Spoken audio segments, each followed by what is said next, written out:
মিষ্টি খাওয়ার বেলা আমি মুসলমান, ঘুমানোর সুন্নত পালন করতে হবে, রাসূলের সুন্নাহ। আমি বললাম ভাই হ্যাঁ আছি, বিছানা রেডি আছে তো আগে জিজ্ঞেস করে নে।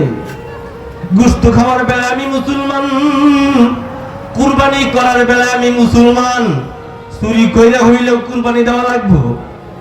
কিছুদিন আগের ঘটনা, কুরবানি করার লাগে 15 লাখ চিন্তাই করে আনছি, 15 লাখ চিন্তাই করে আইনা 3 লাখ টাকা দিয়া ডাক দুলুক বাতায় কুরবানি করছে। আল্লাহু আকবার না নাউজুবিল্লাহ।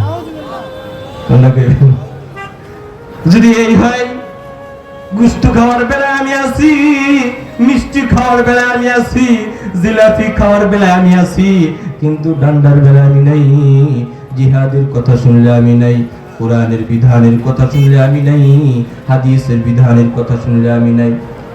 আমি কেমন মুসলমান? টুপি দাড়ি দেখলে যদি আমার মধ্যে চুলকানি শুরু হয়ে যায়, যদি কোরআনের বিধান নিয়ে কথা বললে আমার মধ্যে চুলকানি শুরু হয়ে যায়, তবে বুঝে নিয়ে তোমার মতো বড় মুনাফিক আল্লাহর জমিনে দ্বিতীয় আর কেউ নাই।